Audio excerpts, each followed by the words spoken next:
edition of Thursday Follies, but first, Portland today, America tomorrow. That's the focus of tonight's angle. Over the last few days, leftist radicals in Portland, many of them Antifa and BLM supporters, tried to burn down a federal courthouse with employees inside. They tried to rip down a Columbus statue in Chicago, throwing rocks and bottles at the police officers protecting it. 49 officers there were injured. And in Seattle just last night, nearly 150, don't you love calling them peaceful protesters, smashed windows and set multiple fires to businesses, including the storefronts of the very companies that swore their allegiance to Black Lives Matter.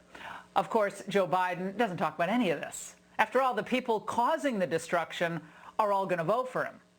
And to the extent the media, aka the Biden campaign, actually cover the violence at all, they blame it on you-know whom. Crime in Portland and across Oregon was down before Donald Trump sent in a secret police. The presence of those federal troops made things worse. He's using them for crowd control. It's a disaster the administration's own making. Now remember, all this followed weeks of kowtowing and emoting by corporations, universities, celebrities, professional sports teams. They painted slogans on pavement. They donated huge sums of money. And they promised more diversity. But the violence just worsened. And the list of demands just grew. You see, that's how it is with the mob. Once companies start writing fat checks, the hard left has them right where they want them, on their knees, fearful. Look at what they did to one of the most liberal mayors in America last night.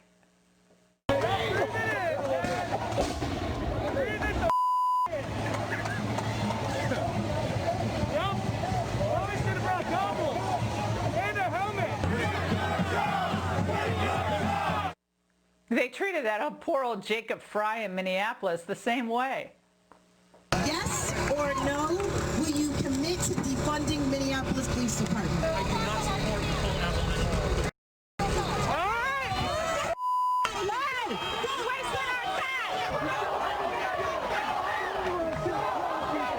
And the brash new Bolsheviks, they surrounded the homes of left-wing mayors like LaToya Cantrell of New Orleans and Muriel Bowser in D.C.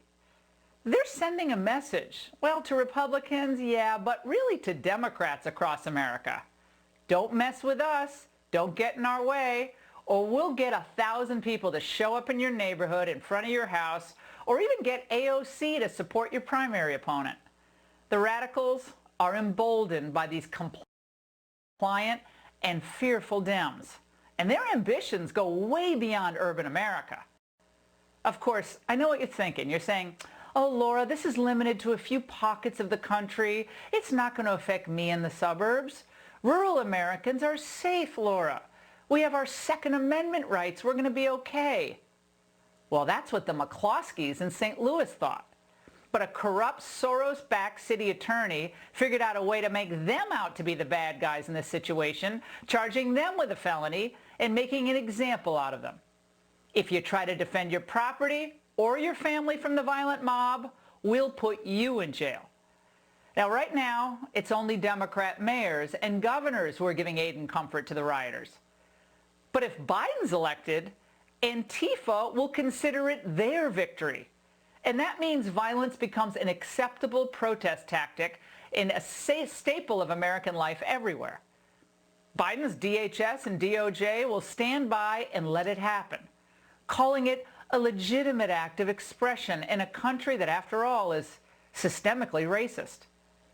In a Biden administration, the chaos, like ongoing lockdowns, will become trusted means of intimidation and control in every town and city across all 50 states. Holy hell will be unleashed from coast to coast. Hell, black people all the damn time, every mother day, every day. Shame! You are the shame of your family. Kyle for Brianna Taylor. I'm a genius. Kyle.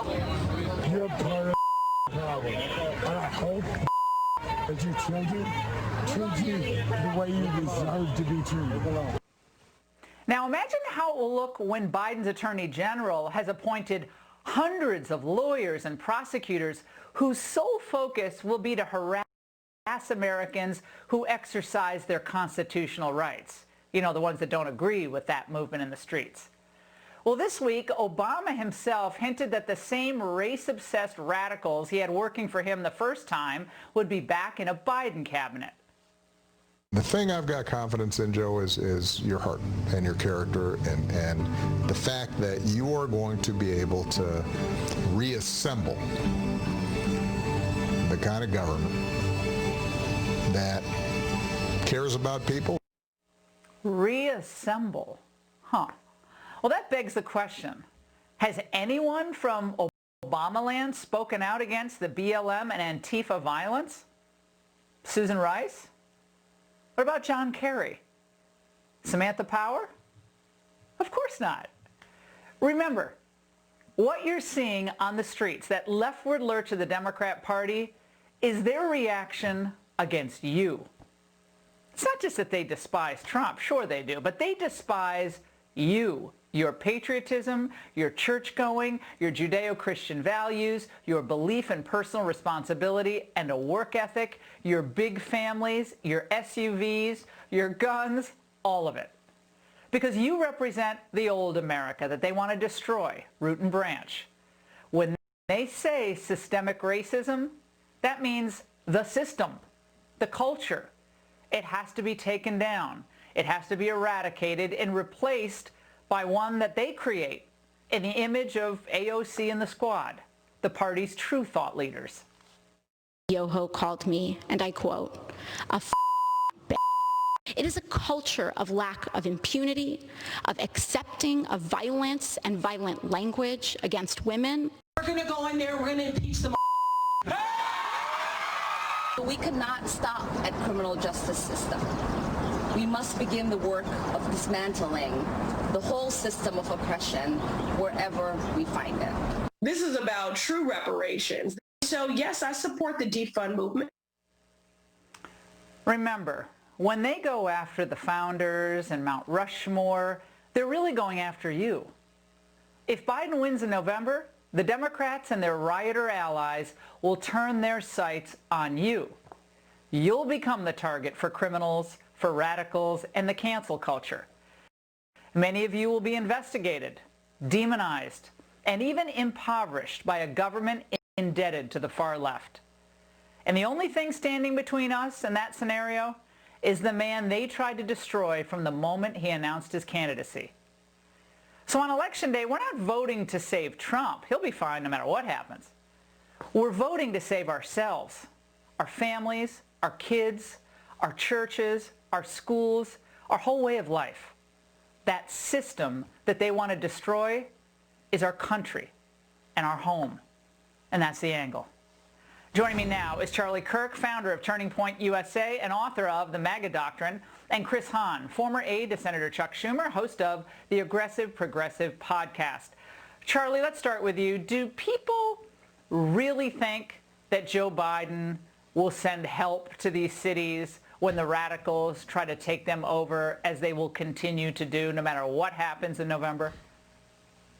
Of course not. And what's so perplexing is how people forget that Joe Biden was vice president of the United States when Ferguson and Baltimore happened in our country. We saw the inner cities on fire, and it